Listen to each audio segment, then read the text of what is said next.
A palavra grega para batismo é baptisma, que se deriva do verbo baptizo, que etimologicamente significa imersão, ato de imergir, mergulhar. Assim sendo, a palavra batismo compreende-se a imersão, a submersão e a emersão.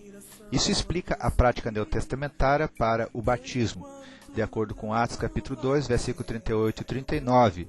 E disse-lhes Pedro: arrependei-vos e cada um de vós seja batizado em nome de Jesus Cristo para perdão dos pecados, e recebereis o dom do Espírito Santo, porque a promessa vos diz respeito a vós, a vossos filhos e a todos os que estão longe, a tantos quantos Deus, o nosso Senhor, chamar.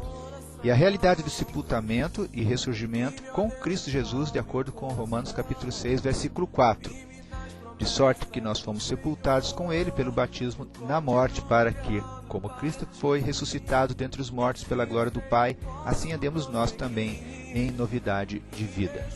Embora a expressão batismo apareça pela primeira vez na Bíblia ao ser anunciado por João, isto é, o batismo de João, no entanto existiam, na verdade, alguns ritos batismais já antes do cristianismo e de João Batista, inclusive entre algumas religiões pagãs e comunidades judaicas. O batismo dos prosélitos, pessoas convertidas ao judaísmo, e dos essênios, como símbolo da purificação e da renovação.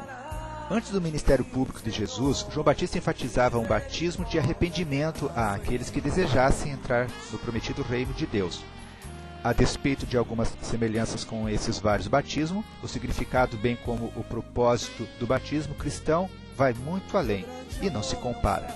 O batismo em água foi a segunda ordenança dada por Jesus, isto é, depois da ceia do Senhor Jesus, em Mateus 28:19. Vamos ler lá.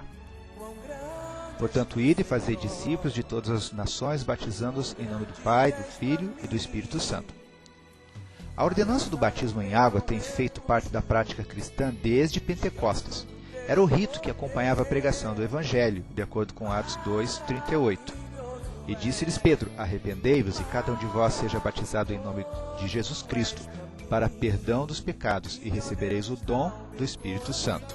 Convém salientarmos que o batismo em água não é simplesmente um costume observado pela Igreja de Cristo e nem tão somente uma ideia ou ordem de cunho totalmente apostólico. Porém, a sua observância e prática obedece à ordem expressada pelo próprio Senhor Jesus em Mateus 28:19, como nós já lemos. Vejamos lá. Portanto, ide e fazei discípulos de todas as nações, batizando-os em nome do Pai, do Filho e do Espírito Santo. A observância do batismo foi a segunda ordenança dada por Jesus.